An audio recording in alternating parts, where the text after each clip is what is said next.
सद्धर्म भक्ति रवनम विधाता दाता सुखानां मनसेप्सितानां तनोतु कृष्णोऽखिल मंगलम नः। सर्वावतारी परब्रह्म पुरुषोत्तम श्री स्वामीनारायण भगवान श्री जबरेश्वर हरिकृष्ण महाराजना पवित्र प्राटोत्सव प्रसंगे योजायेली संप्रदायना प्राणरूप श्री शिक्षापत्रीनी कथाना वक्ता संप्रदायना महान विद्वान सद्गुरु शास्त्री स्वामी भक्ति प्रकाश दास जी, समग्र महोत्सवना आयोजक मंदिरना कोठारी स्वामी कृष्णवल्लभदास जी, पूज्य वेदांत स्वामी, समग्र संत मंडल, सभा में उपस्थित पूज्य गोविंद स्वामी, पूज्य के.एन. शास्त्री, पूज्य बलदेव स्वामी, पूज्य श्रीनिवास स्वामी, आदरणीय सर्वे ब्रह्मनिष्ठ संतो, श्री हरिना लाडीला पारायणना मुख्य यजमान अंबालाल भाई लल्लूभाई पटेलनो सर्वे परिवार, पाटोत्सवना यजमान श्री हरिनी मूर्ति बधाईने भेट आपे छे, रसिकभाई वगैरह, धर्मकुंडना यजमान, संत पूजनना यजमान, यज्ञना यजमान, श्री हरिना लाडीला खंभात अने बालबाराना सर्वे भगवत भक्तो भाईओ बहनों, सांख्योगी बहनों, भगवान स्वामीनारायणे स्थापेला दिव्य संप्रदाय में स्वामीनारायण भगवाननी परावाणी स्वरूप शिक्षापत्री एनी दिव्य कथा अहींयाथी आपणने संप्रदायना महान विद्वान भक्ति प्रकाश शास्त्री जी संभळावी रह्या छे। भगवान स्वामीनारायण एमने समझवा, एमना सिद्धांतों समझवा, एमना विचारों ने समझवा माटे ए शिक्षापत्री आपणा माटे, सौना माटे ए अर्करूप छे, कहता अमृत छे। एटले तो भगवाने आपणने सौने आश्रितोने शिक्षापत्रीनु दररोज वांचन करवा, अभ्यास करवा, ए अभ्यास न थाय ने वंचाय नहीं तो उपवास करवा शुद्धानी आज्ञा वचनामृत में खुद परमेश्वरे पोते जाते आपने करी छे।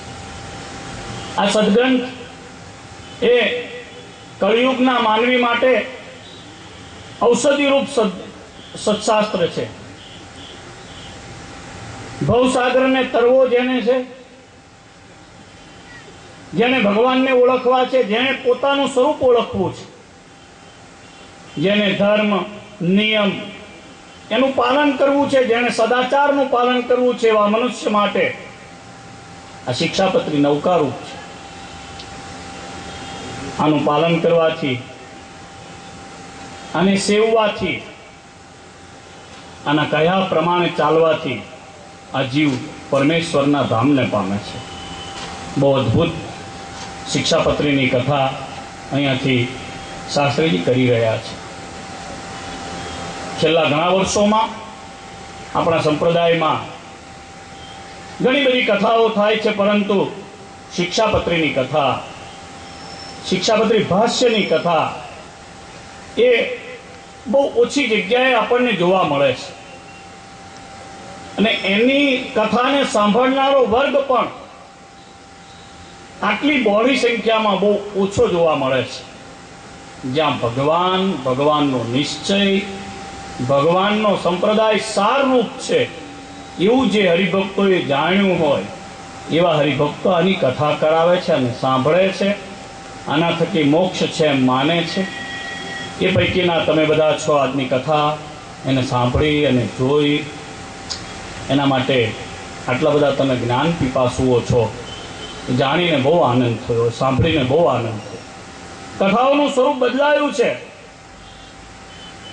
रामायणनी, भागवतजीनी, संप्रदायना इतर शास्त्रोनी कथाओ ज्यारे आपणे सांभळीए छीए त्यारे एमां थता वाजिंत्रना अवाजो, एमां थती वातो होय शिक्षापत्रीनी कथा अने थाय इतरनी कथा, एवुं लगभग वेरिएशन जोवा मळे छे। पण तमे बधा अहींया बेठेला जबरेश्वर महाराजनी कृपाथी एवा भागशाળી छो केवा शुद्ध सिद्धांत ने कहनारा वक्ता अहींया तमने आवीने मळ्या। સંપ્રદાયને સિદ્ધાંતની વાત કરનારા, સંપ્રદાયના સિદ્ધાંતને પ્રસ્તુત કરનારા વક્તાઓ ઘણા છે, પરંતુ સ્ટેજ ઉપર બેસી અને જે છે કહેવું એવું હિંમત પર કહેનારા પણ બહુ ઓછા છે. એમાં ભક્તિ પ્રકાશ શાસ્ત્રીજી છે. બહુ આનંદ થયો. કૃષ્ણવલ્લભ સ્વામીએ છેલ્લા 2-3 વર્ષની અંદર અહીંયા મહંત પદું સ્વીકારીને જે જવાબદારી એમણે અદા કરી છે, પદ્મશિલાઓ બનાવી, ભગવાનની જબરેશ્વરની બહુ મોટી સેવા કરી છે. સદગુરુ નિત્યાનંદ સ્વામી અને મૂળાક્ષર મૂર્તિ યોગેશ્વર ગોપાળાનંદ સ્વામીના રાજીપાનું આ મંદિર છે. દેવના મંદિરની સેવાથી પરમેશ્વર સહજાનંદ સ્વામીનો રાજીપો આપણને મળે છે. એ ભગવાન એનો બદલો આપતા હોય છે. જેણે જેણે સુવર્ણમાં સેવા કરી છે, મેં એમને પૂછ્યું, કોઈએ 100 ગ્રામ આપ્યું, કોઈએ 50 ગ્રામ આપ્યું, કોઈએ 51,000 રૂપિયાની સેવાઓ પણ કરી છે. આ દેવની સેવા એ ક્યારેય નિષ્ફળ નથી જતી હોતી. ભગવાન સ્વામિનારાયણના સ્થાપેલા મંદિરો એ કલ્યાણના દ્વારો છે. એમાં થયેલી સેવા 1 રૂપિયાની હોય કે 1 કરોડ રૂપિયાની હોય, એ જીવ એનું કલ્યાણ કરનારી સેવાઓ છે. મોટા મહાન સંત પુરુષોએ જેનો પાયો નાખ્યો છે, સદગુરુ બ્રહ્મચારી સ્વામી, માયાતીતાનંદજી સ્વામી વગેરે સંતોએ જે આ ભાલ પ્રદેશ માટે, ખંભાત માટે જે મહેનત કરેલી છે, એના ઉપર એક વધુ યશ કલગી આ મંડળ દ્વારા અહીંયા ઉમેરાઈ છે. હું મહારાજને પ્રાર્થના કરું કે સ્વામીના મંડળમાં જે સંતો છે, યુવાન સંત ધર્મનંદન સ્વામી વગેરે, એને સત્સંગની સેવા કરવાની, ખાસ કરીને વડતાલ મંદિર અને વડતાલ મંદિરના તાબાના મંદિરોની સેવા કરવાની ખૂબ શ્રીહરિ વડતાલવાસી લક્ષ્મીનારાયણ દેવ હરિકૃષ્ણ મહારાજ એમને શક્તિ આપે, આજીવન આ કાર્ય કરતા રહે એવું ભગવાન એમને બુદ્ધિ અને શક્તિ પ્રદાન કરે. આ પરિભક્તોએ ખૂબ સારી સેવા કરી. લગભગ કીર્તિના પરિવારની દર વર્ષે કથા હું જોઉં છું. કોઈ કથા એવી બાકી નહીં હોય કે જેમાં એમણે ઉમંગભેર સંતોના વચને ભાગ ન લીધો હોય. ખૂબ ધન્યવાદ છે આ પરિવારને. સદલક્ષ્મી જે પ્રાપ્ત થઈ છે એને તમે સત્સંગના અર્થે વાપરો છો, અને સત્સંગીઓને દર વર્ષે ખંભાત બહુ ભાગશાળી છે. છેલ્લા 10 વર્ષમાં મેં જોયું છે કે અહીંયા 1 વર્ષ એવું વાંચ્યું નથી ગયું કે અહીંયા કથા ના થઈ હોય, અહીંયા ઉત્સવ ના થયો હોય, અહીંયા આચાર્ય ના પધાર્યા હોય. મોટા મોટા શહેરો છે, અહીંયા 400-500ની વચ્ચે હરિભક્તોના મકાનો હશે. વડોદરામાં 4-5 હજાર જેટલા મકાનો છે. છતાંય દિવ્ય આયોજનો 2-3 વર્ષે થાય, કદાચ થાય તો થાય, ના પણ થાય. પણ અહીંયા તો બહુ સારા, બહુ જેને કહેવાય સત્સંગના આયોજનો એ અહીંયા થાય છે. એટલે આ ખરેખર સંતોનું કૃપાપાત્ર ગામ છે. ભગવાનને પ્રાર્થના કરું કે જેણે જેણે પોતાની નાનામાં નાની સંપત્તિ જબરેશ્વર હરિકૃષ્ણ મહારાજના મંદિરમાં ધર્મભક્તિ વાસુદેવના ધર્મભક્તિ હરિકૃષ્ણ મહારાજના શિખર માટે, ગણપતિના શિખર માટે જેમણે અર્પણ કરી છે, એમની અને ઉત્સવમાં સેવા કરનાર તમામ હરિભક્તોના ઉપર વડતાલવાસી શ્રી હરિકૃષ્ણ મહારાજ, લક્ષ્મીનારાયણ દેવ રાજી થાય. વિશેષ આપણે જે પ્રાંગણમાં બેઠા છીએ, પ્રાંગણ જબરેશ્વર હરિકૃષ્ણ મહારાજ આઈ હોસ્પિટલનું પ્રાંગણ છે. આ દેશ અને પૃથ્વીના પટ ઉપર કરોડો લોકો આંખ વિનાના જન્મે છે. આજે આ પૃથ્વી ઉપર 25 કરોડ ઉપર માનવીઓ એવા છે જેમની પાસે દ્રષ્ટિ નથી, આંખ નથી. એમાંથી 1.5 થી 2 કરોડ લોકો એવા છે જે ભારતમાં છે, છતાં એમની પાસે દ્રષ્ટિ નથી. દ્રષ્ટિની જરૂરિયાત વર્ષે દિવસે લાખોની સંખ્યામાં પૃથ્વીના મનુષ્યોને પડે છે, ભારતના મનુષ્યોને પડે છે. એમાંથી દ્રષ્ટિ આપનાર દાતાઓ માંડ 8 થી 10 હજાર લોકો જ હોય છે. દ્રષ્ટિ આપવી એ બહુ મોટું પુણ્ય છે. ભગવાનને પ્રાર્થના કરું કે જે કેમ્પસમાં તમે બેઠા છો, દેહનો કોઈ નિર્ધાર નથી ક્યારે. તમે ખંભાત અને ભાલબારાના સત્સંગીઓ છો.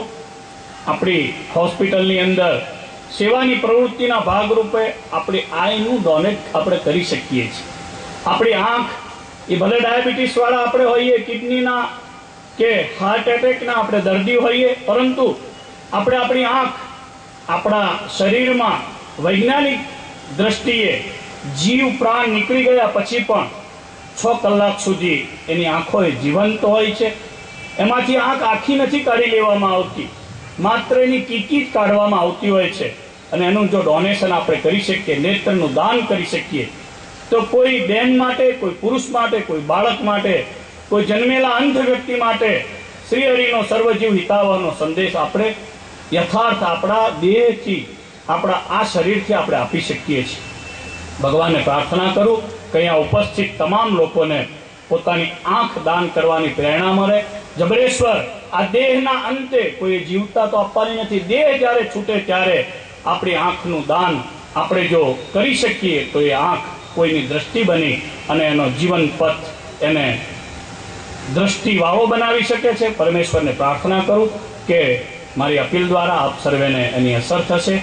વડતાલવાસી લક્ષ્મીનારાયણ દેવ, હરિકૃષ્ણ મહારાજ આપ સર્વેના જીવનમાં આ દેહથી જ મોક્ષ મેળવવાનો જે શિક્ષાપત્રીએ આપણને આપેલો ઉપાય એને યથાર્થ કરવાનું સર્વેને બળ આપે. સર્વે સેવા કરી એને સૌને લક્ષ્મીનારાયણ દેવ અનેક ગણું ધન આપે, જેથી સત્સંગમાં સેવા કરી શકે. જય સ્વામી.